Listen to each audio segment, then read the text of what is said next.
ఇది మాది నల్గొండవరపల్లి గ్రామం. 2018 నుంచి మేము ఎలక్షన్లో ఇక్కడే ఓటేస్తున్నాం. మాకు బూత్ ఉంది. ఈ రోజు కొత్తగా వచ్చి జెడ్పీటీసీ ఎన్నికలకు నల్పిడిపల్లి దగ్గరకు వచ్చి ఓటేయమంటున్నారు. మేము ఎందుకు వేసాం? మా ఊర్లో ఓటింగ్ పెడితే మేము ఇక్కడ వేసాం, లేదంటే మేము అక్కడికి వచ్చే ప్రసక్తి ఉండదు. నల్గొండవారిపల్లెలోనే వేసాము. నల్లపడిపల్లికి అయితే అసలు పోము. ఇక్కడే ఉండి మా బూత్ లోనే మేమే వేయాలి. మాకు నల్గొండవారిపల్లెలో ఖచ్చితంగా మేము ఇక్కడైతేనే ఓటు వేస్తాము, ఎక్కడికైతే పోము. మేము కానీ ఇక్కడ వచ్చేనే వేసాం సార్. అక్కడైతే మేము వేయం, పోయి పల్లెకి వేయైతే. ఎస్ శేఖర్ రెడ్డి గారు, ఏదైతే కోరుకున్నారో అదే జరిగిందా అన్నట్టుగా ఉంది అక్కడ పరిస్థితి చూస్తుంటే. వాళ్ళు మేము ఇక్కడ నుంచి కదిలే పరిస్థితి లేదు సార్, మా ఊర్లో మేము ఓటు హక్కు ఇన్నేళ్లుగా ఉపయోగించుకుంటున్నాం, ఎక్కడో 4 కిలోమీటర్ల దూరంలో పోలింగ్ స్టేషన్ విసిరి కొడితే మేము వెళ్ళి అక్కడికి ఎలా ఓటేస్తామని అంటున్నారు. సార్ నమస్తే అండి ఈశ్వర్ గారు, మీకు తోటి ప్యానలిస్టులకి, సాక్షి టీవీ వీక్షకులందరూ కూడా good evening sir. Telugu Desam party మొదటి నుంచి తెరలేపిన కుట్రకి ఈ రోజు అదే సాక్షిభూతం అవుతా ఉంది సార్. ఎందుకంటే ఏదైతే జెడ్పీటీసీ ఉప ఎన్నికకి నోటిఫికేషన్ రాగానే మా పార్టీకి చెందినటువంటి కొంతమంది కార్యకర్తలు నాయకుల్ని పులివెందల్లో 5వ తారీఖు దాడి చేశారు, దారుణంగా హింసించారు. తర్వాత 6వ తారీఖు ఎమ్మెల్సీ గారి మీద, వేల్పుల రాము గారి మీద పాశవికంగా హత్యాయత్నానికి పాల్పడ్డారు. మీరు చూపిస్తున్నటువంటి నల్లగొండ వారి పాలనలో ప్రజలే తిరగబడి వాళ్ళని కాపాడినటువంటి పరిస్థితి. అలాంటి పరిస్థితుల్లో వాళ్ళ మీదే తిరిగి 50 మందికి పైగా ఏదైతే వేల్పుల రాము గారి మీద, అదేవిధంగా రమేష్ యాదవ్ గారి మీద, అదేవిధంగా ఆ గ్రామానికి చెందిన 50 మంది మీద ఎస్టీ అట్రాసిటీ కేసులు పెట్టారు సార్. ఇంత దారుణం, వాళ్ళనే కొట్టి వాళ్ళ మీద కేసులు పెట్టారంటే యంత్రాంగం ఏ రకంగా పనిచేస్తుంది అనడానికి అదొక మచ్చుకొనకు సార్. ఏమైనా వ్యవస్థలకి మనం కొన్ని వ్యవస్థల్ని తప్పనిసరిగా నమ్మాల్సి వస్తుంది. ఈరోజు హైకోర్టు వారందరిపైన చర్యలు తీసుకోవద్దని కొద్దిసేపు క్రితమే ఆదేశాలు ఇచ్చింది. నిజంగా వ్యవస్థలు ఉన్నాయి సార్, వ్యవస్థల్ని దుర్వినియోగం చేసేవాళ్ళు, వ్యవస్థల్ని గుప్పెట్లో పెట్టుకొని ఆడించే వాళ్ళు ఉండొచ్చు, కానీ ఒక్కోసారి కరెక్ట్ గా పనిచేస్తాయి సార్. అదే సార్ బ్యూటీ ఆఫ్ డెమోక్రసీ. వ్యవస్థల్ని నమ్మాం, వ్యవస్థలు కూడా పనిచేస్తా ఉన్నాయి సార్. కొన్ని సార్ ఇంకోటి ఏంటంటే మీరు చూపిస్తున్నటువంటి నల్లగొండవారిపల్లి సార్, నల్లగొండవారిపల్లి, అదే విధంగా నల్లపరెడ్డిపల్లి, ఎర్రపల్లి, ఈ 3 గ్రామాలు కూడా వైఎస్ఆర్సీపీకి మొదటి నుంచి కంచుకోట గ్రామాలు సార్. 3900 ఓటింగ్ సార్, కంచుకోట విలేజ్ లేదు.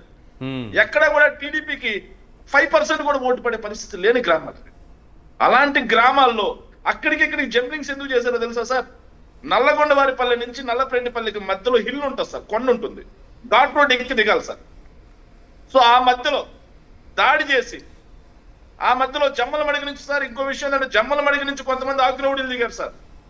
అదేవిధంగా పులివెందల్లో వేరే మండలాలకు సంబంధించినటువంటి ప్రాంతాల నుంచి బీటెక్ రవి గారికి చెందినటువంటి గూండాలు దిగారు సార్. వాళ్ళందరినీ యథేచ్ఛగా ఆ నల్లపరెడ్డిపల్లి, నల్లగొండపల్లి, ఎర్రపల్లి ఇలాంటి గ్రామాల్లో పోలీసులు అలో చేశారు సార్. కానీ వైఎస్ఆర్ కాంగ్రెస్ పార్టీకి చెందినటువంటి ఆ గ్రామాలకు చెందిన నాయకుల్నే అక్రమంగా బైండ్ ఓవర్ చేసి లోపలేశారు సార్. కొంతమంది అయితే కేసులకు భయపడి బయటికి వెళ్ళిపోయినటువంటి పరిస్థితి సార్.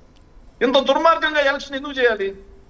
పోలీస్ యంత్రాంగం ఇప్పుడు ఏదైతే నల్లగొండపల్లి నుంచి నల్లపరెడ్డిపల్లికి వెళ్ళే దారిలో ఆ అడవి మార్గంలో ఈ ఏదైతే జమ్మలమడిగి నుంచి వచ్చినటువంటి ఆకు రౌడీలు, ఈ పక్క నుంచి ఉన్నటువంటి గోండా దాడి చేస్తే నల్లపరెడ్డిపల్లి వాళ్ళు నల్లగొండపల్లికి పోలేరు, నల్లపరెడ్డిపల్లికి ఇంత దుర్మార్గం జరుగుతా ఉంటారు. మరి పోలీస్ యంత్రాంగం ఏం చేస్తుందిరా అంటే, హోంమంత్రి గారు ఏమంటారు? హోంమంత్రి గారు ఏమో పక్క కూర్చొని, ఏం జగన్మోహన్ రెడ్డి గారు మీకు ఎలక్షన్ అంటే అంత భయం వేస్తుందా, పులివెందుల ఎలక్షన్ అంటే అంటారు సార్. నిజంగానే భయం వేస్తుంది, నాకైతే భయం వేస్తోంది. ఇంత అప్రజాస్వామికంగా ఎన్నికలు నిర్వహించడం చూస్తుంటే ఈ దేశంలో ప్రజాస్వామ్యం ఉంటుందా, ప్రాణాలు పోతుందా, ప్రజాస్వామ్యం బతుకుంటుందా, చస్తుందా, భయం వేస్తుంది నిజంగానే సార్. నిజంగానే పులివెందుల పరిస్థితులు చూస్తుంటే, ఈరోజు పులివెందుల పరిస్థితులు చూస్తుంటే ప్రజాస్వామ్యం ఉంటుందా లేకపోతే ప్రజాస్వామ్యం చచ్చిపోతుందని భయం వేస్తా ఉంది సార్. పులివెందులో ఎంత దుర్మార్గం అంటే సార్, వైఎస్ఆర్సీపీకి ఓటేస్తారేమో అన్న వాళ్ళందరినీ కూడా బైండ్ ఓవర్, వైఎస్ఆర్సీపీకి ఓటేసే గ్రామాలన్నింటినీ కూడా నిర్బంధించేశారు, పోలీస్ పహారాలు పెట్టారు. వైఎస్ఆర్ కాంగ్రెస్ పార్టీకి ఓటేసే వాళ్ళు ఎవరిని కూడా బూతులకు రానివ్వకుండా నిర్బంధించి రిగ్గింగ్ చేసుకోవాలి అన్న విధంగా ఈ రోజు తెలుగుదేశం పార్టీ ఓటర్ స్లిప్లు తీసుకోవడం ఏంటి సార్? నాకు అర్థం కాలేదు. ఆ ఒంటిమిట్ట సంబంధించినటువంటి ఆ జడ్పీటీ స్థానంలో ఉన్నటువంటి ఆ గ్రామాల్లో మహిళలు ఏ రకంగా పాపం గట్టిగా నిలదీస్తున్నారో చూడండి సార్. అదే సార్, వాళ్ళ స్లిప్పులు మొత్తం వాళ్ళకి ఇవ్వకుండా సార్ అచ్చవెల్లి అని చెప్పేసి మీరు ఇక్కడ చూపిస్తా ఉన్నారు సార్ బూతు. ఆ గ్రామానికి సంబంధించిన వాళ్ళకి కూడా 30 మందికి స్లిప్పులు ఇవ్వలేదు సార్ ఈ రోజు వరకు ప్రభుత్వం. ఆ 30 స్లిప్పులు కూడా టీడీపీ వాళ్ళ దగ్గర ఉన్నాయని చెప్పి ఆ గ్రామ ప్రజలు ఆందోళన చేస్తా ఉన్నారు. ఇంత దారుణంగా నడుస్తా ఉంది సార్. ఈ రోజు పులివెందుల ప్రాంత ప్రజలే ఈ రోజు తెలుగుదేశం పార్టీని అసహించుకుని స్వచ్ఛందంగా వాళ్ళు ఎన్ని దాడులకు పాల్పడినా సరే ఓటింగ్ నిర్వహించాలి, ఓటింగ్కి వెళ్ళాలి, ఓటు హక్కు వినియోగించుకోవాలి అనే విధంగా ముందుకు సాగుతా ఉన్నారు సార్. ఒంటిమిట్టలో అలాగే ఉంది, పులివెందులలో ఇంకా దారుణంగా ఉంది సార్. సార్ బయట నుంచి వ్యక్తులు వచ్చారు, బయట నుంచి సంఘ విద్రోహ శక్తులు వచ్చాయి. రేపు పులివెందులలో వాళ్ళు ఖచ్చితంగా పులివెందుల ప్రశాంతమైన వాతావరణం ఉంది సార్. 2014 నుంచి జగన్మోహన్ రెడ్డి గారు ఎప్పుడైతే రాజకీయాల్లోకి వచ్చారో అప్పటి నుంచి కూడా పులివెందుల ప్రశాంతంగా ఉంది. ముఖ్యమంత్రిగా జగన్మోహన్ రెడ్డి గారు ఉన్న 5 సంవత్సరాల్లో కూడా పులివెందులలో ఎలాంటి ఘటన జరగలేదు సార్. కానీ ఇప్పుడు మాత్రం పులివెందులని ఎలా మార్చారంటే రావణ కాష్టంలా మార్చడానికి బీటెక్. కానీ శేఖర్ రెడ్డి గారు స్థానికులు తప్ప ఎవరు ఉండకూడదు. మరి మీరు ఆ ప్రాంతం నుంచి వచ్చారు, ఈ ప్రాంతం నుంచి వచ్చారు అని అంటున్నారు సార్. మేము నిన్న సాయంత్రం 5 గంటల వరకు పులివెందులలోనే ఉన్నాం సార్. నిన్న సాయంత్రం 5 గంటల తర్వాత పులివెందుల నుంచి వైఎస్ఆర్ కాంగ్రెస్ పార్టీకి సంబంధించిన స్థానికేతర వాళ్ళందరూ కూడా బయటకు వచ్చేసారు సార్. ఓకే, ఎవ్వరూ లేరు. కానీ తెలుగుదేశం పార్టీకి చెందిన చక్రాయపేట మండలం నుంచి ఈ రోజు 10 సుమోలు వెళ్ళారు సార్, స్లిప్పులు తీసుకొని, దొంగ స్లిప్పులు తీసుకొని. జమ్మల పడుగు నుంచి వచ్చి అక్కడ భయాందోళనకు గురి చేయాలి, ఏదైతే దాడులు చేయాలి, ఓటర్లను భయపెట్టాలి. వైఎస్ఆర్ కాంగ్రెస్ పార్టీకి మెజారిటీ ఓట్లు పడే చోట ఏ గ్రామాలు అవుతున్నాయో ఆ గ్రామాల్లో పోలింగ్ జరగకుండా చేయాలి. వైఎస్ఆర్ కాంగ్రెస్ పార్టీకి ఎక్కువ ఓట్లు పడే చోట పోలింగ్ జరగకుండా చేస్తే వైఎస్ఆర్ కాంగ్రెస్ పార్టీకి ఓట్లు పడవు అన్న దురుద్దేశంలో తెలుగుదేశం పార్టీ ఉంది సార్. వాళ్ళకి నిస్సిగ్గుగా డిఐజీ సహకరిస్తున్నారు సార్, నిస్సిగ్గుగా రూరల్ ఏదైతే డిఎస్పీ సహకరిస్తున్నారో రూరల్ సిఏ సహకరిస్తున్నారు సార్. ఇంత దుర్మార్గమైన రాజకీయ ఎలక్షన్ చరిత్ర చూసుండదు సార్. ఇంకొక విషయం ఏంటంటే సార్, ఇంకా దారుణమైన అంశం ఏంటంటే 500 మందికి పైగా అక్రమంగా bind over sir. Telugu Desam party వాళ్ళు మాత్రం దాడులు చేసిన వాళ్ళు కూడా బహిరంగంగా తిరుగుతున్నారు సార్. పచ్చకండు వాళ్ళు కప్పుకొని బహిరంగంగా తిరుగుతున్నారు సార్. ఇది సార్ పోలీస్ రాజ్యం నడుస్తా ఉంది. ఒక్క ఉప ఎన్నిక కోసం గెలిచిన 14 నెలలు కూడా కాలేదు సార్. మంచి చేయండి, ప్రజలకు మంచి చేయండి. పులివెందుల ప్రాంత ప్రజలకి ఆ ఎర్రపల్లి చెరువుకు నీళ్ళండి. ఆ ప్రాంత ప్రజలందరూ అడుగుతా ఉన్నారు. అప్పుడు వెళ్ళి ఓటు అడగండి, ప్రజల మనసు గెలుచుకోండి. అంతేగాని ఇలా భయపెట్టి, ప్రలోభ పెట్టి, దాడులు చేసి, భయాందోళనలకు గురి చేసి, హింసను ప్రేరేపించి ఏం ఎలక్షన్ సార్ ఇది?